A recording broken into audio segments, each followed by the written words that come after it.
law that is required to develop. But if that's the case, then we need to introduce a narrative about policy space, because if governments become responsible for their own development, then they need the policy space to take destiny into their own hands. They cannot then discover that the policies that lead to development, the real ones, no longer are available to them because they have subscribed to a series of treaties internationally that prevent them from taking these policies. International public financing is a huge chapter. It's supposed to speak of ODA. It doesn't do so to any great extent, really. There's no additionality of commitments here. The donors are very shy. They claim that ODA now is a drop in the ocean because the new agenda is so vast, and it's universal. It's for everybody, not just for developing countries. So not a lot of ODA here, no new commitments. Multilateral development banks are trying to find a role for themselves in this new reality. We have a paper from billion to trillions in the World Bank. And I think in this search for a new role, they have discovered that perhaps they could be mediators of capital from the international global financial market to underserved regions of the developing world. And they figured that that's a market of $5 trillion. So perhaps they can make some money off of it by being lenders directly to poor, underserved takers in developing countries. I'm not sure whether that's a good idea. Then private sector becomes a chapter all its own, and there's no line between national and international. So national, international is there's borders only for public money, but for private money, there's no longer any borders. There's no nationality. So they have a chapter that's both international, national, regional, whatever. It's just private. And I think this is not interesting as such, because there's private domestic sector, there's small business, there's SMEs. Private can mean a lot of things. It's not just large multinational corporations. It's not just global banks. So I think that's sort of a bad decision. Again, it also does not establish a difference between private, meaning an individual's money or asset or his own wage, and private in terms of private corporations, institutions. It's all private. So they speak of remittances, for example, as a source of financing for sustainable development. And we understand that remittances, it's money, hard-earned money by migrants who work under very dire and sometimes exploitative circumstances abroad, without any workers' rights, being exploited, and their hard-earned money should touch that money and start making plans for it in terms of, oh, let's use this money for sustainable development. So here I think we have to be careful about these narratives. I think for the private sector, if the emphasis is to remain, then there's obviously another dimension which is lacking, which is creating a framework of accountability for the private sector taking a larger role in terms of financing for development. So nobody wants to talk about that, but I think that's the sort of counterweight to greater role for the private sector, because we do not wish to entirely outsource governance of public issues to private hands. I think governments are still important. They are elected. Corporate boards are not elected by the people. So, and often they don't even live in the countries that they work with. So I think this is an issue that has a lot of consequences. Some general comments. I think the text still does. It's far from that. Whereas I think the 17 goals are kind of forward-looking. They're new, they're novel, they're universal, they have a lot of new things. They have inequality, which I think is the great asset of the set of goals, inequality. That one was hard to achieve, and if you reopen, that's the first one that will go. But then, you know, on the financing side, it's still a very oldish, backward-looking kind of narrative. It doesn't capture the new reality of how even the developed world reacted to the 2008 crisis by adopting a very interventionist sort of attitude towards saving the risk takers, private sectors, GM, everybody was saved and bailed out with taxpayer money. That's not the kind of policy recommendations they usually make for developing countries. Again, I think I have to cut my intervention short because so much to say and so little time, but just finally, I think a small comment on process and institutional setup. I think process is important. The follow-up issue is still quite hotly debated. It is a general G77 position that FFD needs its own follow-up, and it never got one. So the idea of a commission on a permanent commission for following up on the FFD outcome declaration and commitments, if we ever have interesting commitments. Again, I'm not especially optimistic that this will fly. I think there's a lot of talk about integrating the FFD follow-up with the SDG follow-up under this new HLPF mechanism. Of course, the HLPF mechanism, as it now stands, only meets 9 days a year, so that's not much of a follow-up. If it were to take that job and to do it properly, it would require some kind of understanding or agreement as to a real supporting structure for it that could make it work every day of the year.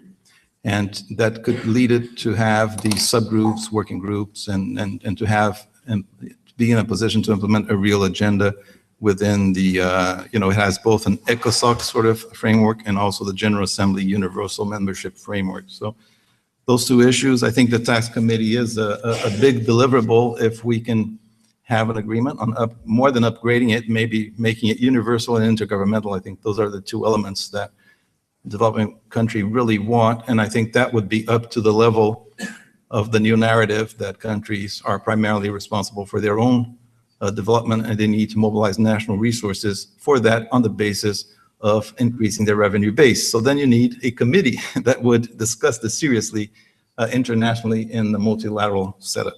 Thank you.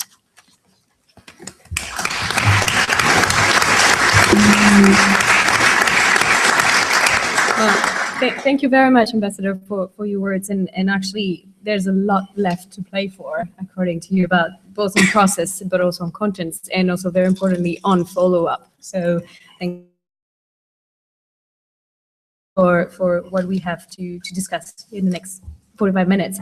I'm going to give the floor now to Bhumika, who is working for the Third World Network, also based in New York, and UN expert following UN issues, but FFD specifically. So Bhumika will also explain us, what's left and what are key issues that we want to push for until Addis, but also what are the strategic and tactical options that we as NGOs need to adopt to make sure we have a great outcome of Addis. So Bhumika, you have 5-ish minutes. Just to correct, though, that I'm usually based in New York, but Third World Network is not based in New York. So let me just start with saying that with the title of FFD, What's Left to Play For, I wanted to touch upon context, past, present, and potential. I thought context is especially important given that many of my peers in civil society often feel a bit despondent about the prospects of, trying to make traction with issues over time and not necessarily seeing the political will from any corner. So just to give a little bit of context, that in 2002, the FFD agreement came in the wake of the Asian financial crisis. It was a new agreement that was pushed for by developing countries to restore confidence in the international financial and economic system. So today, that period was heavily entrenched in the Washington Consensus neoliberal agenda. Not much has changed in terms of the Washington Consensus, as we see, especially in this continent, with austerity programs. But there is a new specter of the privatization of development finance.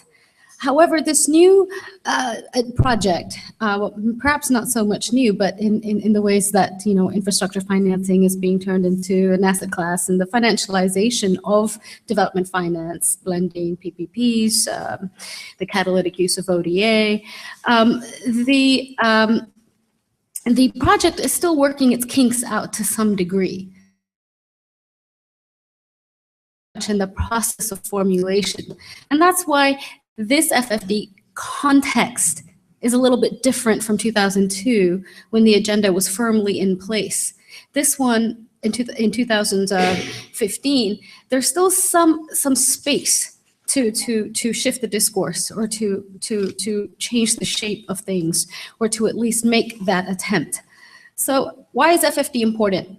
One, political commitment to deliver actionable goals between developed and developing countries, but two, also to generate the political momentum for international systemic and structural issues on the normative level. And I think this function is very critical. It's often overlooked, we don't talk about it enough, but given that the history of incremental political and social change over time demonstrates the vital role of international norm setting in the institutionalization of movements and campaigns for social and economic justice. This is off topic, but actually not off topic, but one of the key examples is studies that have been done in the women's rights movement, where women's rights organizations coming together in the form of the UN have not necessarily found much traction within the UN, but the autonomous feminist organizations were able to build a lot of traction and momentum on policy changes within their own networks and through their transnational advocacy networks. So in this way, FFD has an important role in building the momentum through the normative level. And the reality is that the UN is the world's only multilateral arena where each country has a vote. You don't have that in the Bretton Woods institutions. You certainly don't have that in the G20, excludes 173 countries. Other standard-setting bodies are a sore thumb for global economic governance. So in that essence, it's essential for the only democratic forum to discuss systemic and structural issues, which of course the refrain of the developed countries is that technical issues, macro policy issues, is not in the domain of the UN. This is something the US in particular says quite often in the negotiations. So this is exactly why this is some of the reasons why some of the North governments have intention to kill off the FFD process, or to close it, or to fold it, or to merge it with the post-2015 development agenda. So this is the state of affairs that FFD stays alive. So I just wanted to make, it's not necessarily that I'm making a plug, but just to point out the context, why it matters. Why does FFD matter? Because of these these realities. And in terms of systemic issues, what am I talking about? Well, I want to pin it down to maybe 3 key areas: financial regulation and supervision of important financial companies vis-a-vis the financial crisis of 2007 and 8 and all the unresolved issues, if not exacerbated issues. 2, international disciplines in the international monetary system. International monetary system reform is very much overlooked at times, and this is a key systemic issue, particularly disciplines on reserve issuing countries and efforts to steadily reduce the dependency of the global payment system on the US dollar. And 3, global economic governance. Of course, we have deadlock in the US Congress, and that is perhaps the biggest political stalemate. Now, I'd add a 4th element of private finance. Private finance is becoming increasingly critical, not just for damage control, but it must be more. It must redefine the very framework of private finance. And what's at stake? What are the dangers and concerns? I think the dangers and concerns, there's probably a long list, but I just want to hone it down to 2 key dangers and concerns. One is like I said, the privatization of development finance through the post-2015 development agenda. In fact, the post-2015 development agenda perhaps being seen as a vehicle to institutionalize it for the next 15 years. But also, FFD, it's critical in terms of contributing to the means of implementation for the SDGs. And the counterfactual of this is new obligations, new international obligations on the South without the concomitant financing. And also, perhaps this was a big issue in Rio+20, but new forms of protectionism, sustainable criteria, sustainable procurement. In fact, in the Sustainable Development Goals negotiations, the G77 group of developing countries had to really address this text on sustainable procurement. There was questioning, what does that mean? Will this discriminate against developing country SMEs and domestic firms? How would that come into play in ways that wouldn't be discriminatory? We're not against sustainability. We're talking about the dangers of discrimination and uneven play.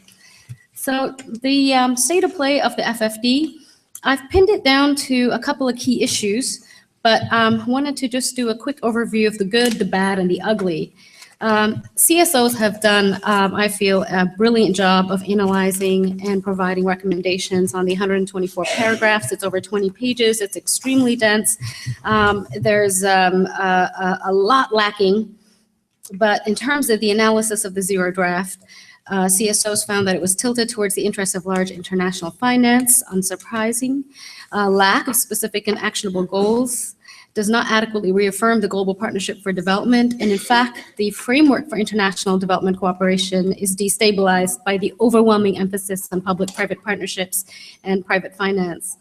There are many red alerts, and there is a fear of retrogression from the last two conferences. So do we want a follow-up mechanism for a subpar outcome? Or can we minimize the bad sections and maximize the good ones? And there's a political stalemate as well within the UN on several levels, on multiple levels. And this is worryingly perhaps affecting the way that groups of countries achieve consensus. So I just want to run through the issues really quick. I'm not going to go into details because there will be time for that later on. So first issue is common but differentiated responsibility.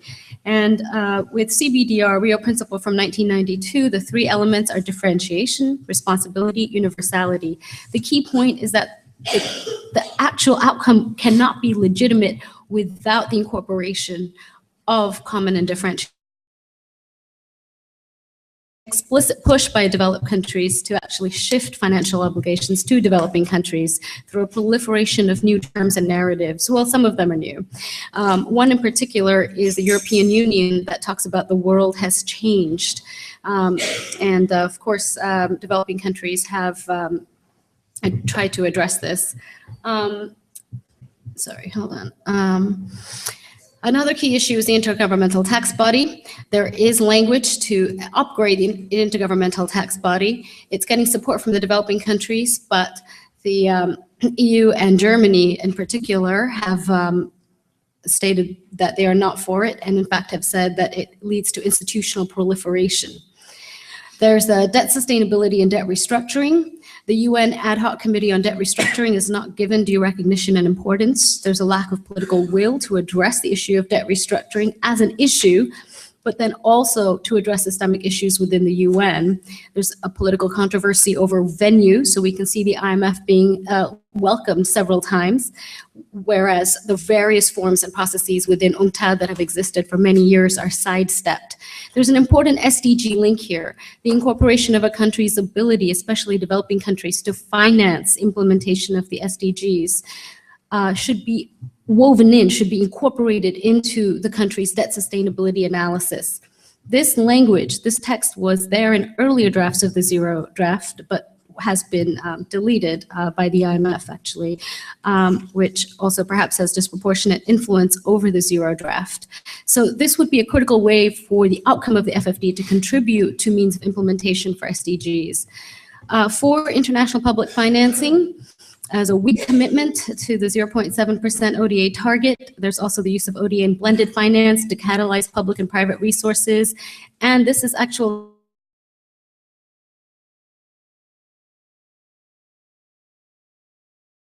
coming out today, I hear, or tomorrow, anytime soon. But there was actual language to use ODA to unlock infrastructure projects. So we can see clearly the privatization of ODA is very much part of the draft. Private finance and PPPs, most of you know all the key issues. The G20 financing for infrastructure is explicitly welcome. PPPs are sanctioned, but some concern is given to risks and fiscal burdens. CSOs want to push for a legally binding instrument on TNCs that was on transnational corporations that was adopted by the Human Rights Council last year in 2014. This would be the opposite of the fluffy corporate social responsibility language that the UN usually refers to.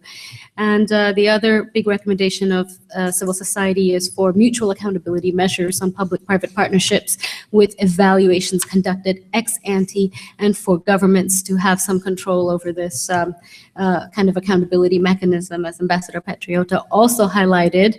Civil society has also been highlighting very importantly the limitations of the way FDI is currently channeled, and the need to focus on quality, not just quantity of FDI.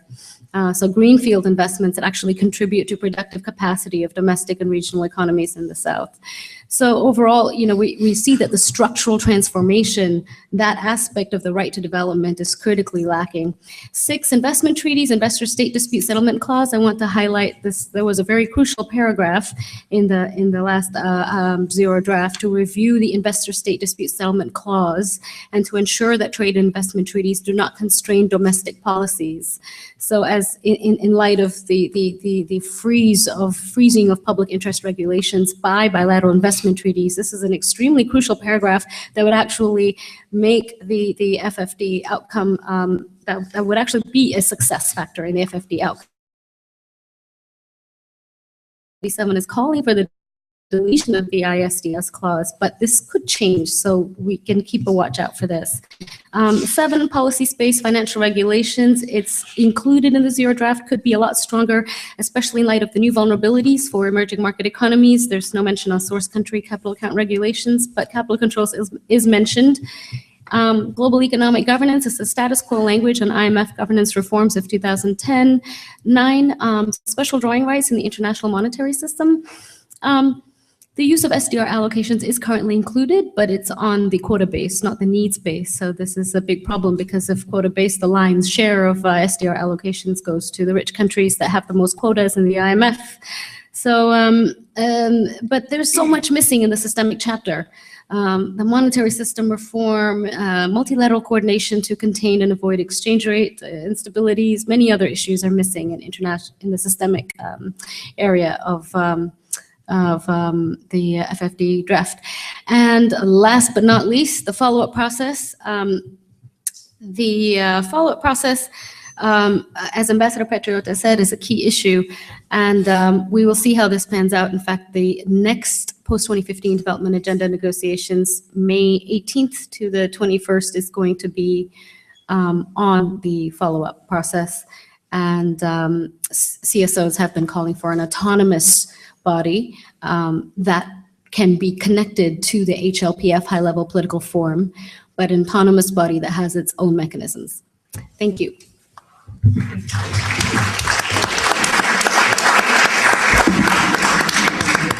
Thank you, Bhumika, and sorry to rush you through, but we are constrained by time as well, and we have 2 other more speakers. And just also to remind the 2 last speakers that we have translation, so if you can try, not to be too fast as well, but that, this is the right balance between having to say everything in 5 minutes and bearing in mind translation. So without further delay, I just want to give the floor to Fanwell, that is Executive Director of Eurodad, and also going to give us, his views on what's left in the FFD and what are the tactics that we want to implement to make sure we have a successful outcome in this. 5 minutes is a very difficult concept in Africa. We start our stories by folk rows, and you talk about rabbits and chickens, and people have to work it out for themselves. I'll try to do that. And I'll start by saying that the question is, what's left to play for? And then the answer is the game hasn't even begun. So there's a lot to play for. And why am I saying that? There are a couple of reasons why I'm saying that. One is, as Bhumika and others have said, there's going to be a new draft. Probably, we expected that today. So perhaps what's going to happen is that this might be the substitution that actually changes the game. So you have a game plan because you expected player B to be on the defense, and suddenly the player comes is different. So the argument I'm making for us is that let's watch out. What would the second draft, which is going to be called draft 1, what does it include of what we are saying now, and what does it throw away? Because you see, our analysis here is the bad, the good, and the ugly, as Bhumika says. But we might actually find out that all the beautiful have been sent out and all the ugly have been let in, which is something that is a possibility. So having said that, and looking at the time, I think I have several issues to talk about, but I'll let the others. I think people have spoken a lot about them. Most of you are aware that Eurodad works a lot on debt and finance. So I'll start from there. And I think the basic element is that the idea that the world has changed is quite a brilliant idea. What we cannot agree is whether it has changed for the better or for the worse for other people. And I think that's the narrative that we should look at. So in terms of debt workout mechanism, which doesn't get mentioned in the way that civil society organizations want, there are a couple of issues that I want to highlight and I think we need to play for.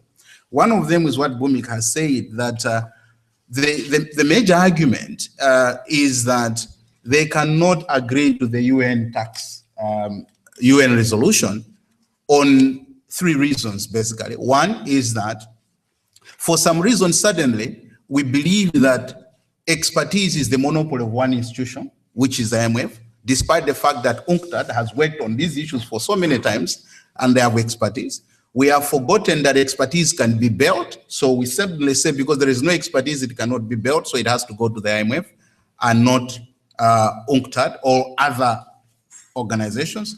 The other thing is that we cannot mention that because it came through a vote from Mexico, and then it is not a consensus element.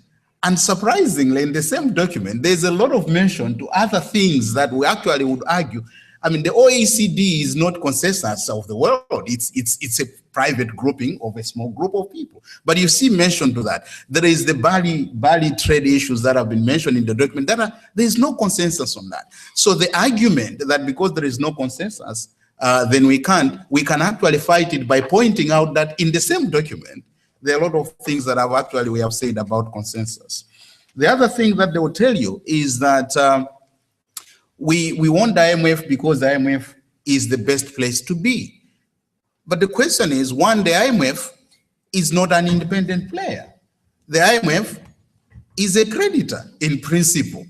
The membership of the IMF is creditors and debtors, which one would think makes things much easier. But as they say, the devil is in the detail. The IMF governance structure is nothing closer to being democratic. So basically, we know who calls the shots in the IMF. If up to now we know that no matter what happens, the IMF person who leads it is going to come from Europe. We know that the World Bank president is going to come from the US. And we know that Europe and the US combined have more voting power in the IMF. We know that whatever the IMF mechanism will be, will have to be endorsed by this particular board. Then we can all redefine the concept of democratization. We can redefine the concept of representation to actually mean the few make the decisions and the majority take them. Like we say in my own country, that irrespective of what people say, the women make the decisions in the bedroom and then the men announce them in public. And I think that's what's going to happen to the IMF. The decisions will be made by a few and then they'll be announced in public. Going forward, the other thing that I think it's quite important and we have to play for it is the issue of illicit financial flows. And we had a meeting a few days ago in Norway where there was this idea that there are some destructive forces. I'm not going to mention the names, but there's this idea that when certain countries say certain things, they are destructive. When the same things are actually said by another group of people, they are very constructive. So you see that the characterization of certain countries in the G77, if they say it, then they are destructive. They want to derail the process. If it is the US, if it is Britain, then they are very constructive. They are very forward-looking. And I think we should avoid that going forward in the debate. That's the politics that we should actually deal with. Because on the illicit financial flows, a lot of money is actually going out. And we are here calling for domestic resource mobilization. As Ambassador has said, that there is a lot of money within country. And at the same time, we are not trying to plug and get a commitment to make sure that the money that has been raised in that country doesn't leave the country. And there was a suggestion that they made, they said, no, but you see, you guys, I think in the area draft ambassador might be aware of that there was a proposal that some people are supporting that actually say, we needed a simple proposal like, cut down illicit financial flows by 50% in 2030. And I'm saying the ambitious is too little. This money is illegal in most sense. It's not all illegal. And you are saying, let us for now legalize the stealing for 30 years and cut it by half. And I think that's a very, very ridiculous way of looking at it. So there is a lot to play for in this particular debate, and we need to be very careful about that. The other element is about the tax body. And I think this is quite important, that we need, and the role of the tax body has to be much higher than what we are, especially the UN tax board, because now what do we have? We have all the regulations decided and agreed by the OECD. We know that most of the multinational corporations head offices are on the OECD. We know that a lot of the loopholes that actually give the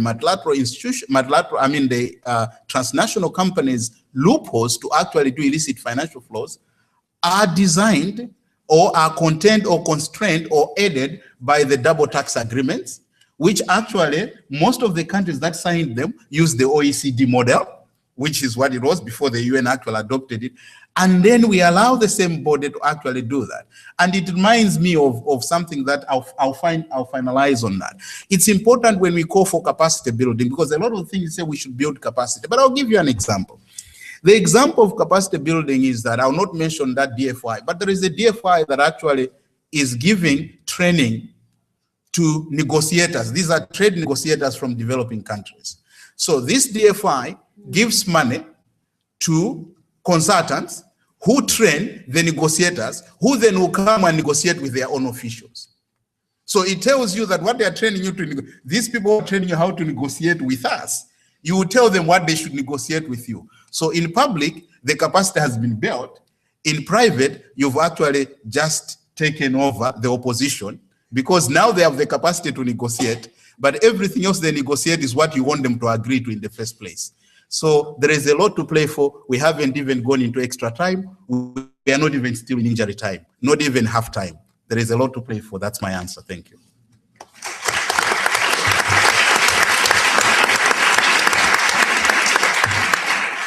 Well, thank you very, very much, Manuel, for reminding us that the game hasn't started, and also for reminding us of all the vested interest of the people that are involved in the negotiations and also have an interest in getting what they want. So I'm going to give the floor to our last panelist, who I don't think I need to present, but Tove from Eurodad, who is also working on tax justice issues and has been spending a lot of time in New York as well, following the UN negotiations. So Tove, the floor is yours.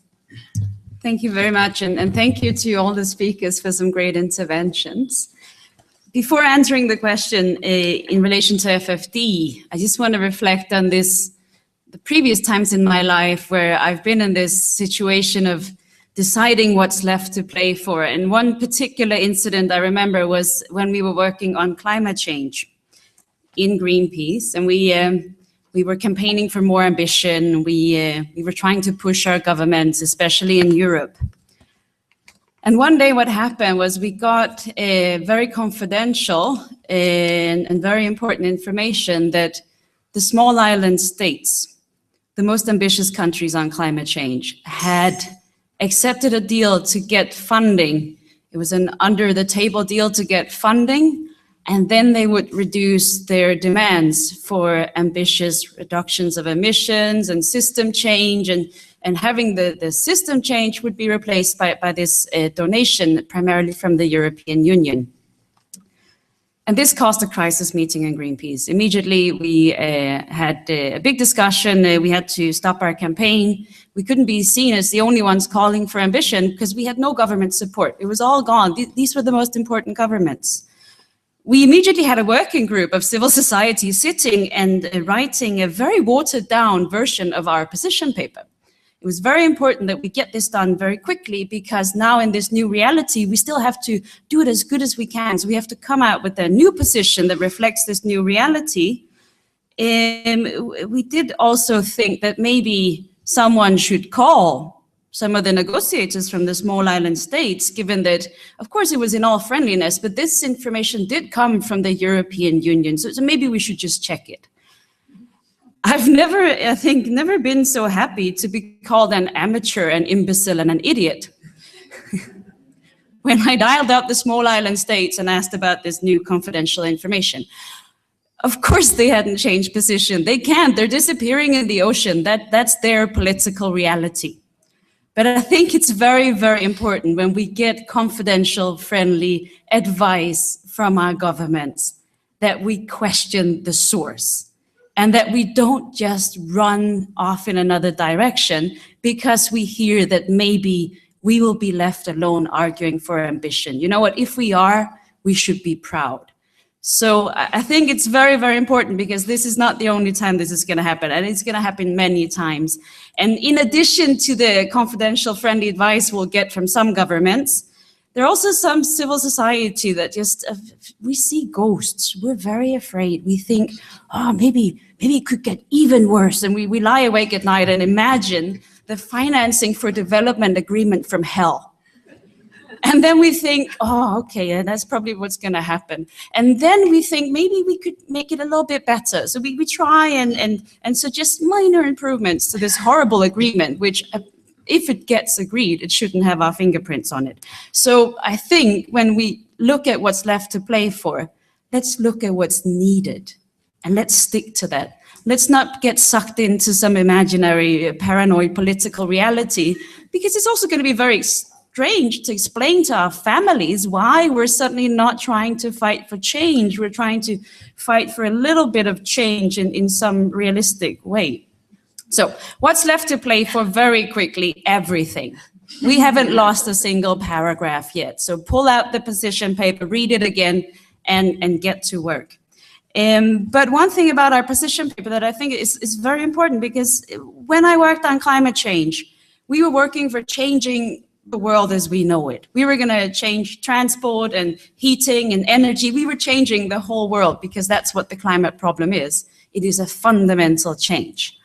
When I read our financing for development position paper, I don't see one single ask in there that any government should really have a fundamental problem with.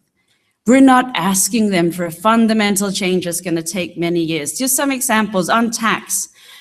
We're asking them to set up an intergovernmental body. They're going to have some meetings and talk about this. We're not asking them to agree a legally binding agreement to ensure transparency and fair taxation and stop the race to the bottom. That's actually what we need. It's very, very obvious. But we asked for an intergovernmental body. We did that because it's an important first step. But it is a bit appalling that our governments look at us as if we said something outrageous. We chose a realistic first step position.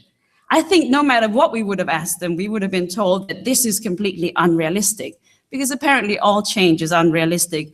On debt, we are asking for a multilateral legal framework, but they've already agreed to that. We're asking them to re-agree what they agreed already, and we're asking the European Union to go to some meetings that are already taking place.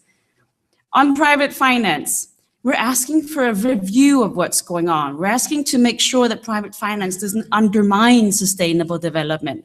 We're asking for a review of whether it's harming human rights. We're not asking for a legally binding regime to make sure it doesn't, although that's, of course, what's needed. And actually, governments have proposed this in the past. On ODA, we're asking for timetables to fulfill the 45-year-old commitments, and we're asking them to untie aid.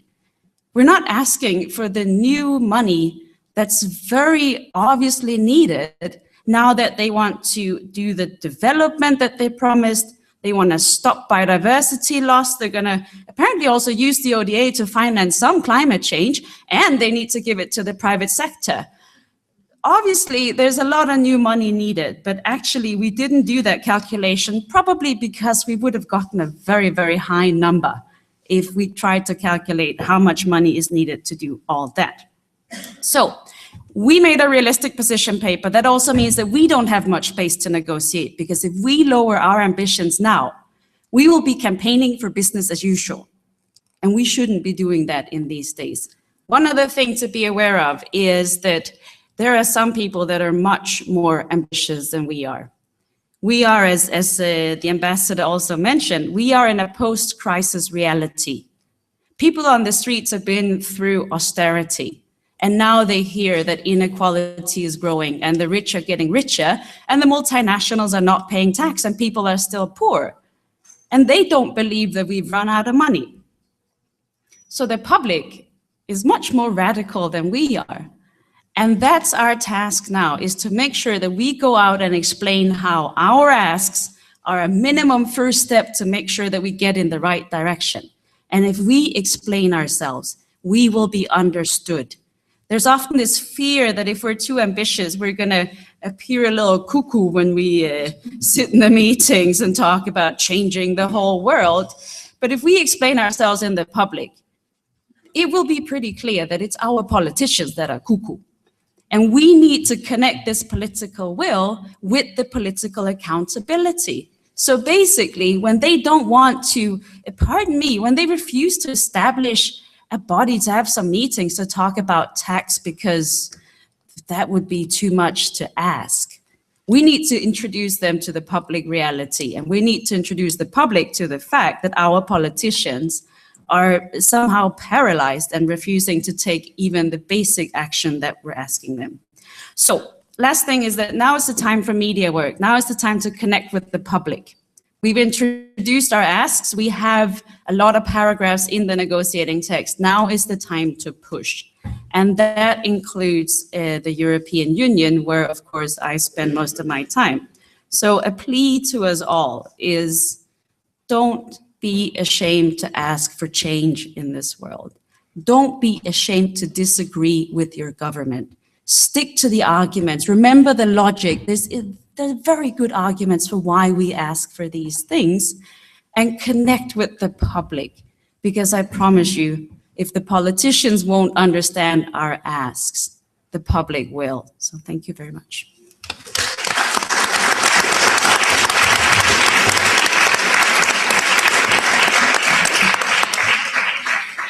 Thank you, Tove, for very eloquently reminding us that we're not the crazy hysterical people that we are sometimes portrayed by our decision makers, and that what we're asking is actually making sense. So we should remain ambitious, and it's not the time for trade-off.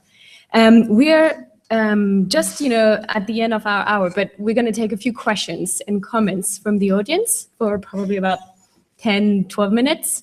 So anyone wants to ask something? So Martin at the end. I'm going to take, Martin, 3 full questions, and then we're going to,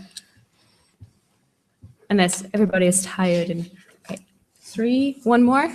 Fine. Okay, wow, we've got, our time has got until 3:30, so you can even ask even more questions. So I have 1, 2, whoa. So Martin was first at the back. So we're going to go from back of the room up to here, if that's okay. So if you're at the back of the room and want to ask your question, it's now. I'm slightly scared to take the mic, but it seems to be that the ghost is gone. I just want to slightly build on what Tove said, because I think it's very highly relevant.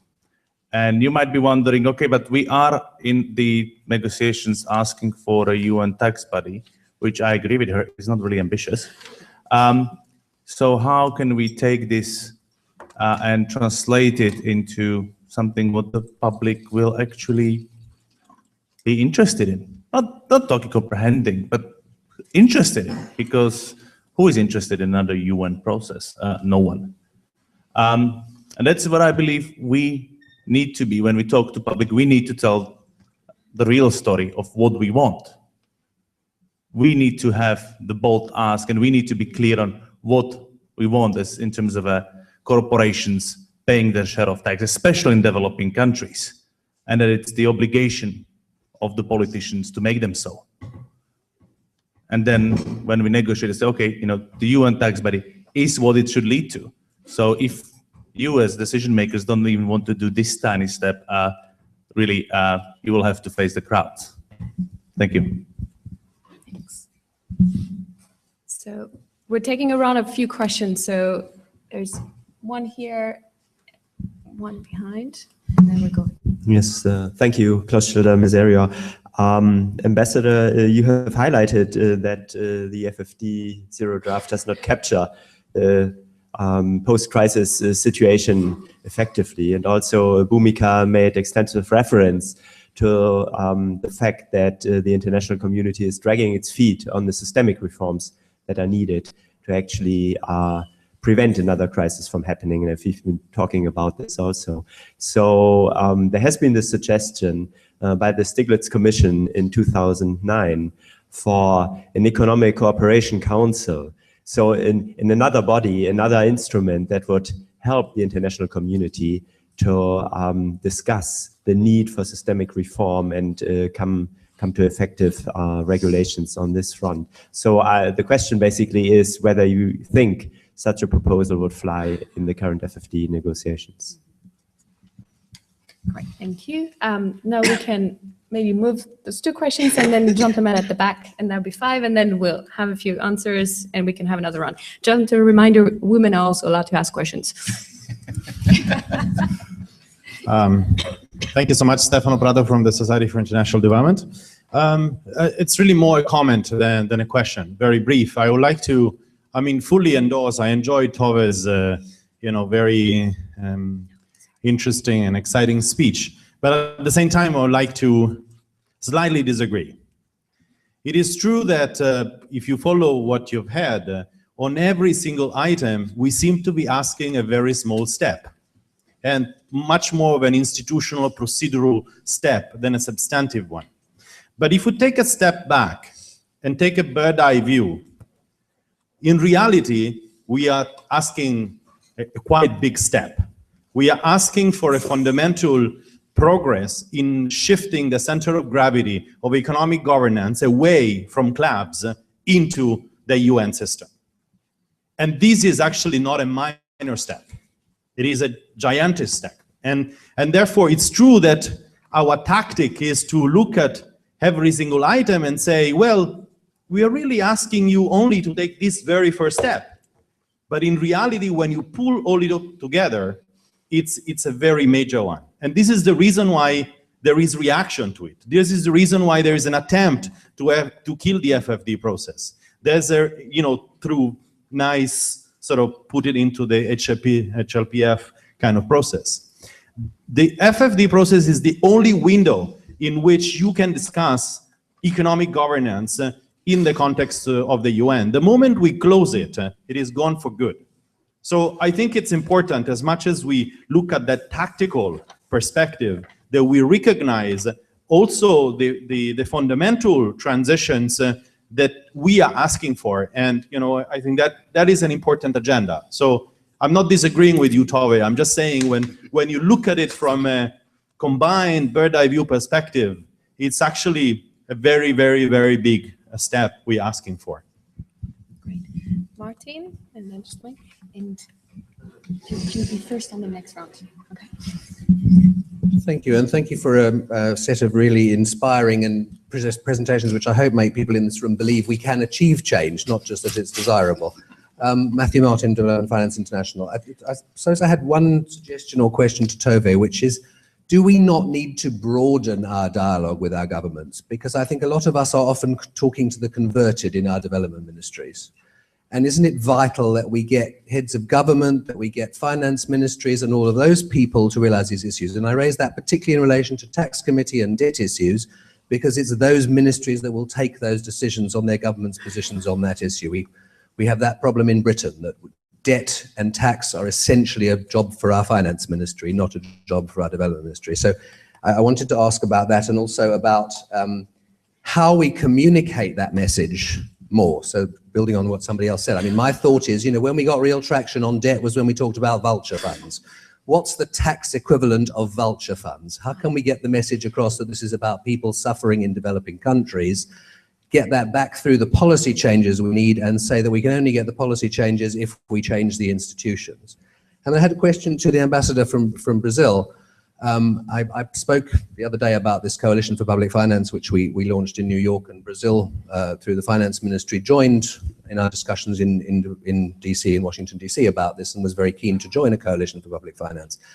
But one of the questions that we have been discussing as CSOs and within this coalition, how strong do you think the G77 will stay on some of these positions, and notably on the institutional UN issues?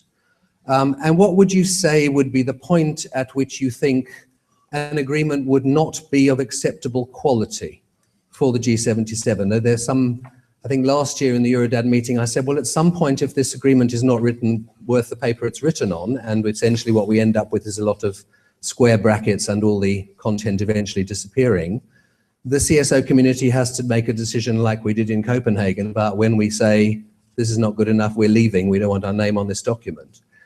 So what do you think do you think we will have a strong document, and will the G77 stay strong right through to the end on these issues? Okay, great. Final question, and then we get answers from our panelists. So sorry, that was at the back. I promise there'll be a second round. Thank you. This is the ambassador. Well, do you have sufficient, I'm sorry from Amnesty International. Do you have sufficient collection or coalition of member states who are willing to really hold the private sector to account? I know you are, but do you have that gravitas with you? And the other thing is, in terms of, we are focusing so much on finances, and we also see there's a trade-off between finances and human rights. Can you sort of throw some light on that in terms of, do you have, again, sufficient backing from member states, mainly G77, to really prevent such trade-offs? Thanks. Great, thank you. So, Ambassador, we're going to start with you because you had a lot of questions, and please tell us more about, internal political battles and how strong the G77 is. Okay, difficult questions. I can't reveal the full G77 inner workings here, but what I can say is it's one of the elements of something I did not touch upon. I think for Addis, there's also a bit of a divide and rule tactic of donor countries with respect to many developing countries. And I think there's an expectation that Addis could prove to be also transformational from their point of view in respect of two major things. One is sort of blur the north-south divide of donor-recipient relationships and pass the bill on to medium or emerging countries. So there's a clear tactic this way. There's a graduation of providers of cooperation that they're most willing to push into the UN and to do away with the old north-south sort of donor-recipient commitment, the so-called global partnership of MDG8 and things like that. So the new thing is partnerships in the plural, and that includes PPPs and other stuff, but not their commitments. They also are hinting at scarcer ODA, the drop of the ocean in the ocean, having to be used in a more concentrated fashion and sort of going into the countries most in need. So they're really sort of trying to attract the group of vulnerable countries and to say to them that they will have priority attention now. LDCs, countries, fragile countries, countries in post-conflict situations. And all this sounds very good for a lot of these countries. So that kind of answers your question about G77 cohesion, because I think there's, for this agenda, there may be some G77 dispersion, because the vulnerable groups, they're very actively sort of looking for these take-home sort of deliverables for them.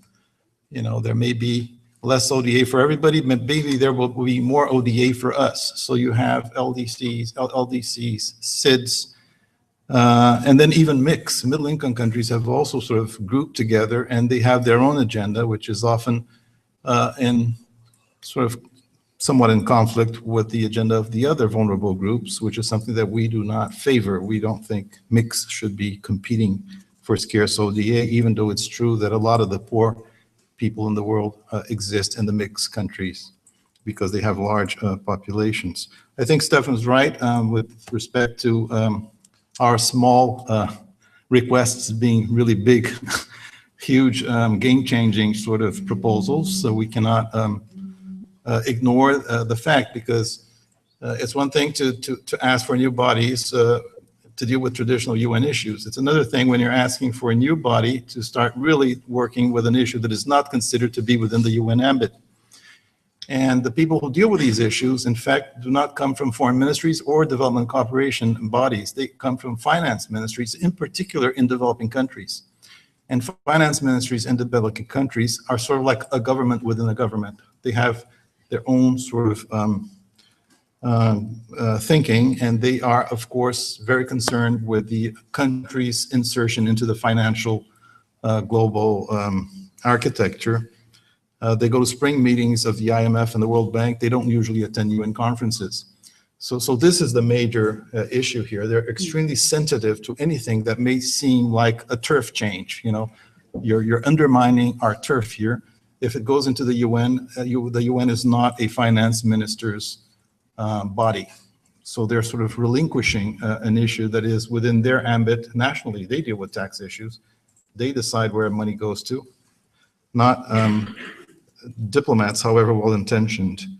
I think the Economic Cooperation Council, coming from the Stiglitz Commission, makes a lot of sense. That's what the ECOSOC was meant to do. It never achieved that the capacity to do that. So I don't think this will fly as such as originally proposed, because if it could fly, then the ECOSOC would have been something else, because it is formally at the level of the Security Council in the UN Charter. There's no difference. It's the same level of a body, and you see the difference between one and the other. Again, this whole issue of legally binding, I know people place a lot of weight on this, but I always like to say that the Washington Consensus was not a legally binding treaty, and it was implemented much better in the course of 2 decades than any other treaty. Things have their own capacity to sort of impose themselves upon reality, even if it's not a legally binding treaty. So long as they make sense, they capture the moment. I hope this happens with the SDGs. Okay, great. Thank you very much. I'll move to Tove, and then we're going to go backwards. So Tove first, then Fanuel, and then Bhumika. So Tove, are we not ambitious enough by asking governments baby steps, or are we already asking them a lot of things? Well, I think in terms of shifting gravity and shifting turf, I do agree that our asks are not irrelevant, and they are game-changing, and they are strategic, and that we have chosen them with great care. But I would call it a small step and a big plan. And it's the big plan that they are afraid that we will gain momentum. And the fact that we have the public on our side, I would fear, if I was them fighting for business as usual, after having put the public through the crisis and everything they've been through, I would also be afraid of some people who have a big plan. But fact is that it's very hard to find a rational arguments for why you're dead scared of setting up a UN body and why that'll be a major problem for you. And that's where we need to catch them, is that there's simply no rational argument for why this is impossible. It's extremely possible. And how do we make things sexy? For example, the tax committee. Well, I think it's very easy to explain. I think people get quite surprised when they hear that there's an exclusive club of countries sitting in Paris deciding the tax rules for everyone else. This is news to people, and the gut feeling is that doesn't sound very democratic. And that's the problem. You don't just shut out 100 governments and then you decide the tax policies for them. But in addition to that, there's also the argument that UN is full of tax havens and these developing countries are tax havens. Well, thank God for LuxLeaks and SwissLeaks. I think that discussion is dead now, because the ones that get to be in the room are actually Luxembourg and Switzerland. So I think we have a lot of arguments. And finally, this whole discussion about,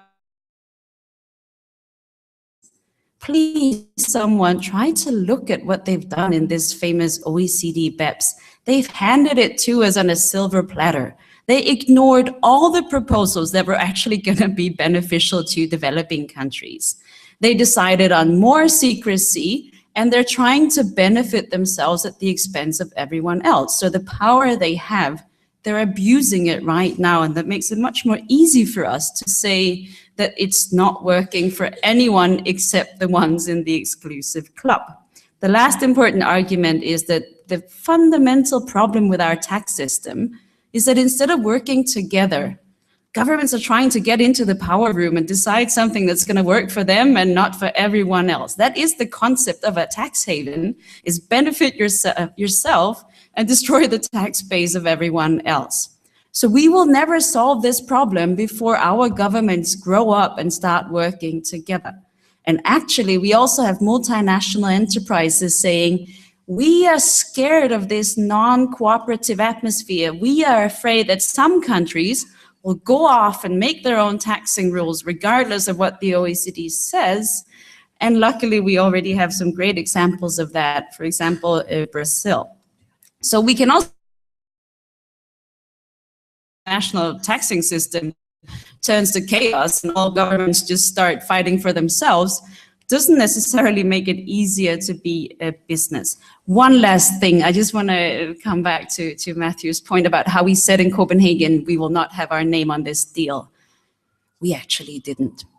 Obama went out and said, I have a deal. And then we sat there and said, oh my God, what are we going to do? There's a deal. We better go out and comment on it. So we were out there and saying, yeah, this is bad, and there's a lot of bad, and there's a little bit of good. And then at 10 minutes past 3 in the morning, Tuvalu took the floor and answered back to Obama. And if you remember what he said this agreement spells the end for Tuvalu. They had tried to give them 30 billion of fast start finance to agree the deal. That was the gift to developing countries. And Tuvalu said, in biblical terms, it looks like we're being offered 30 pieces of silver to betray our people's future. Mr. President, our future's not for sale. And there was the CSO movement in the middle of commenting on the outcome, suddenly realizing it wasn't anything but Obama's outcome, and it was not adopted by the United Nations.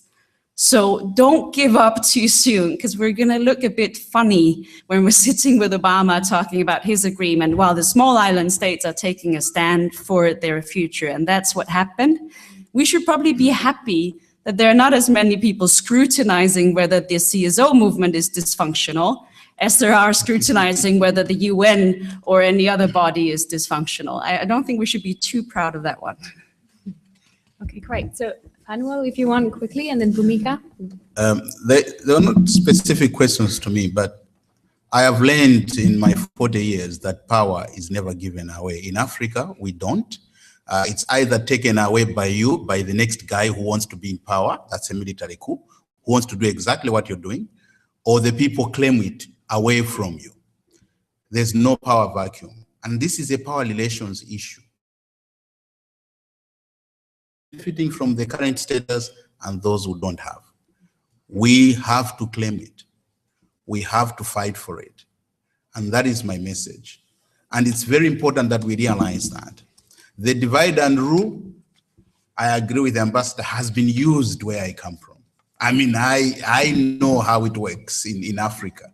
And let us begin to remind people that being in power is not a birthright. And I think people have become to believe that. OECD, the US, and everybody else begin to believe that. And they're not going to give away this power. And I think that's the message we should take to G77. No one is going to give away their veto power in the UN if it serves their interest. And that's why these all reforms of the IMF are not actually working. It is time for us to claim that. And it suits the human rights issue. You claim your rights, they will never be given to you. And that's the message. Our demands will not be given to us because somebody feels sorry for us. Our demands will not be given to us because somebody is a good leader. We are not at the mercy of the benevolent dictators of this world. We need to move on and claim what belongs to us. And financing for the future belongs to us because this future, we are not going to leave this future for our children. Actually, we have borrowed it from them. We need to give it back much better with interest. So we owe our children the future that they deserve. We have misused it. We need to use it, restore it. And that's the most important thing. So this financing for development is a repayment to our grandchildren that they should get into a world that benefits them like it has done and much more than us. Thank you. Thank you, Manuel.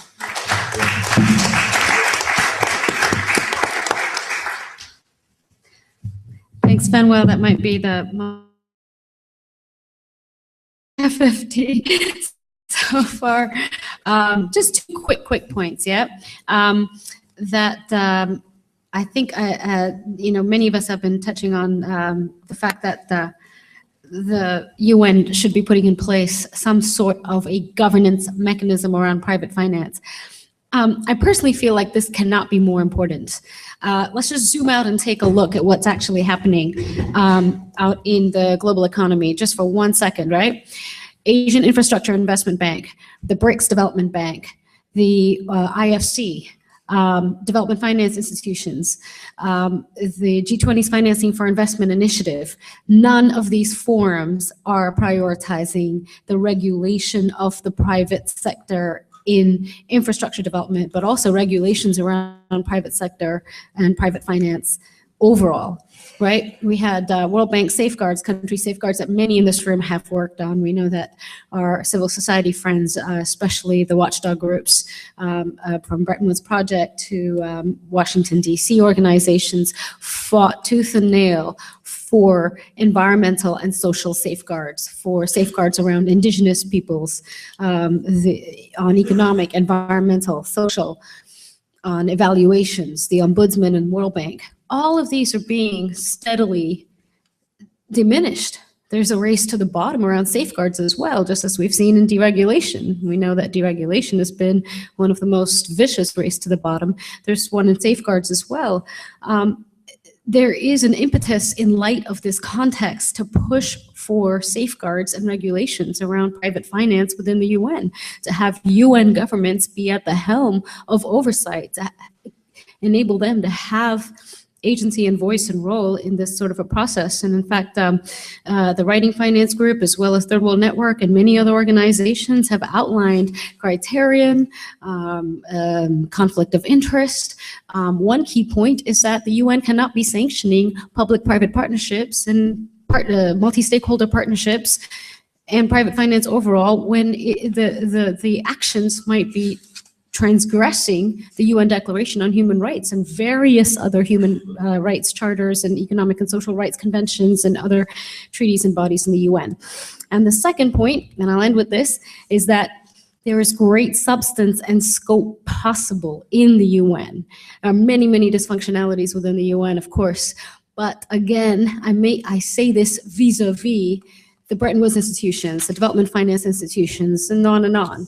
Where else is there space? What other institutional space do we really have right now? And I'm not trying to reduce it down to just that, but that, for example, the UN Conference on the World Financial and Economic Crisis and its Impact on Development in June 2009 had produced quite a list of action measures, had really produced some strong language. And in fact, the G77's proposal for that conference has perhaps more bold and radical language than many of us have right now. It was really quite substantive in scope.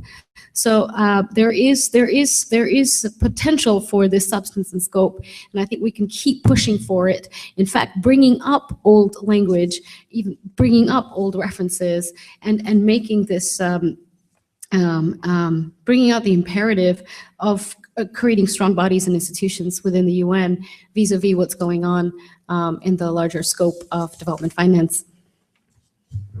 Thank you. I promised the second round of comments, so I'm going to abuse my chair privilege and take another 2 minutes. I think we had 2 questions left, so I'm going to ask you to be very quick, and if you can target your question to one of the speakers, that will also be easier for us. So we have Martin, and then we have MJ. Yeah, no, Martin first. Right here. Thanks very much. Congratulations. Very good speeches by everybody. Very inspiring. Just wanted to give one point of information that we put a paper on the table, and many of you asked me what paper is this. It's called Important Issues in FFD, following the issuing of the zero draft. So in this paper, we have actually summarized a much bigger paper on what are the things to avoid, because I think the most important thing we have to do is to avoid very bad things coming out of FFD that will lead to very bad processes. That's the first important thing. And this FFD draft, the danger is that it might open the road to legitimizing more power to the private sector and to the PPPs in the wrong way. We can try to reduce that by, as Bhumika has said, Ambassador has said, and so on, by putting all kinds of caveats and so on. So that's one thing to really avoid. The other thing to avoid is the trade section. Trade section, I don't think is really that important because we have the WTO process. But if we say the wrong things here, then it could lead to very bad repercussions in the WTO, where there will be a ministerial conference in December. So please look out for bad things that they could not get in the WTO, that they sneak in here and then go back to the WTO and then achieve a very bad thing there. These are 2 or 3 very bad things. And they are good things, as many of you have pointed out, that could turn this FFD into a very positive thing. So one is the link between debt sustainability and the SDGs. So that is there. If we can strengthen it to say that countries need to meet their obligations on the SDGs and they need to channel money there, so they can't pay too much money on debt servicing. So in other words, in the debt servicing, in the criteria for debt sustainability, we have to fully take into account countries' obligations to fulfill the SDGs. That would be a very big plus point. Another plus point would be, as Bhumika pointed out and so on, this thing on the investment treaties, that we need to reform the investment treaties. And then the other thing is, if we could strengthen the G7's move on the debt restructuring mechanism and endorse it here, in at least even in a mild way, that would also be something very good. And finally, the issuing of SDRs on the basis of need. If we achieve these 4 or 5 things, it would lead to positive things. Now, I'll give you an example of the HIPIC initiative. It started by the non-aligned movement setting up an expert group on debt. And that group actually came up in 1995 with a report that we have to have debt relief upfront. So it actually started with the governments. And then we had a meeting during the social, there was a social development summit. So the NGOs, we actually, the Third World Network, we had a session as a side event in the social summit preparation and took this up. And then the NGOs, we brought it into the process and said, have debt relief for multilateral debt with the IMF and World Bank. And we tutored the governments until it got into the final social summit declaration, and it remained there. And then later, we fought a big campaign to get it into the IMF and World Bank, and that is how the HIPIC initiative came about. In other words, something that appeared to be quite small can eventually snowball into something that is quite large. And I think there are opportunities in the FFD. I'm going home already, so I just wanted to say goodbye, and we want to work very closely. The South Center can work very closely with Eurodad and with all of you on many initiatives, like the one that led to HIPIC. There are many things that we started here and we are fighting for, and we are going to achieve only half of it in the Addis Ababa conference, but the other half that is really going to lead to real change will not come about because of this conference. It will come about because we got together and we are going to do many things that will lead to real changes. We don't have an alternative, because if we don't do this real changes thing, then the world will be engulfed in a huge financial crisis. And nobody else is going to do it, frankly. I don't think the governments are going to do it. But the civil society pushing the governments will force the governments to do it. So thank you very much. Thank you.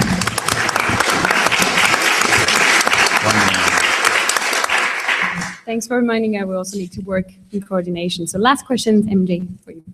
Okay, thank you very much. Maria Jose Romero from Eurodad, leading the work on private finance and publicly backed private finance. I have 2 things.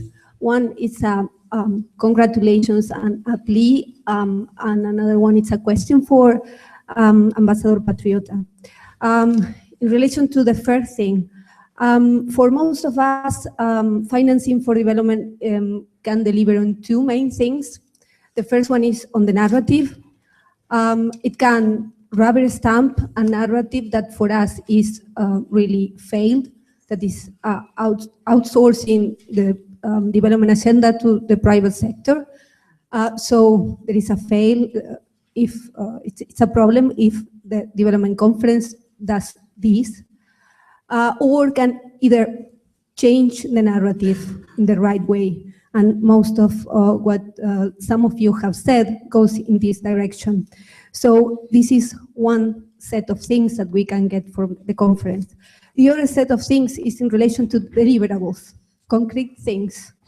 And we have seen that Brazil and others have been extremely vocal in the UN on the 2 set of things, on the narrative and on the deliverables. And the plea and the congratulations go together, and the plea is we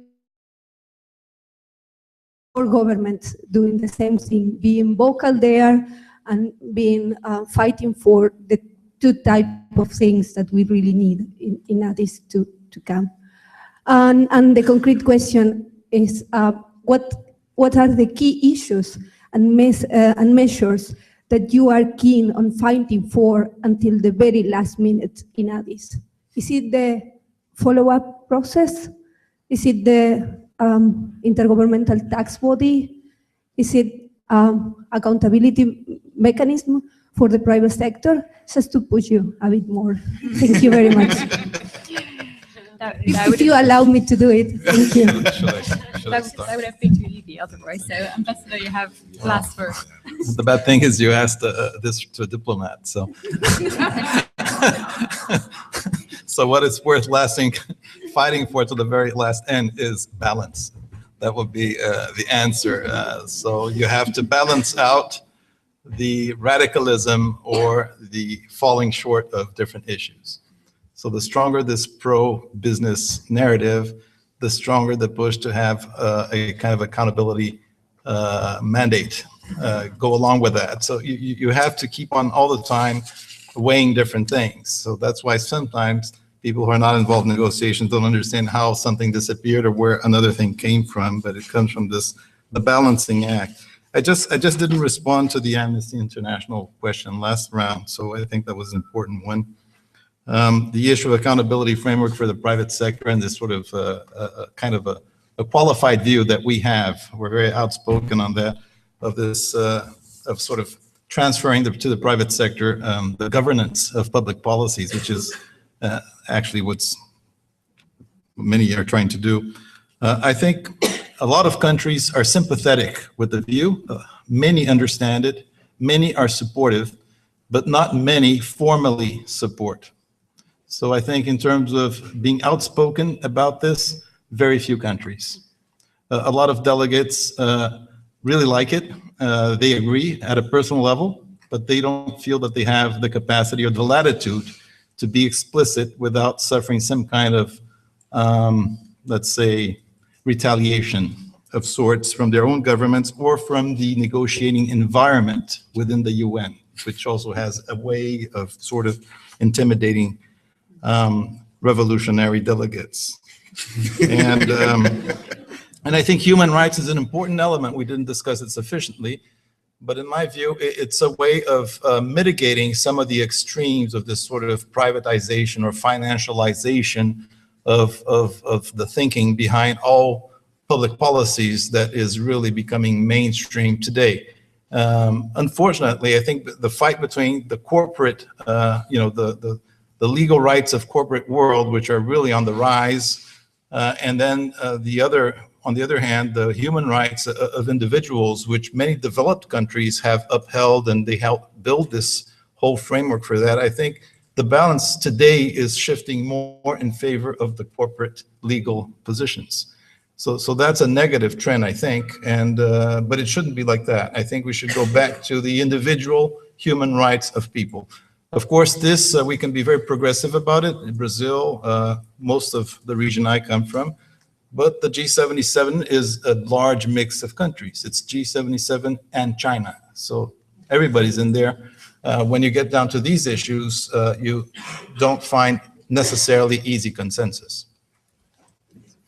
Thank you very much, Ambassador. So this is the end of our panel. I just, we're 10 minutes late, but I just wanted to thank everyone in the panel for their interventions and every one of you in the audience also for listening and your questions. My takeaway from this panel is that the game hasn't started yet and everything is left to play for. It's going to be like House of Cards. It's going to be political. It's going to be messy. It's going to be a fight. There's going to be low play. But we're talking here about shifting the dynamic of power. And as Manuel said it, power is not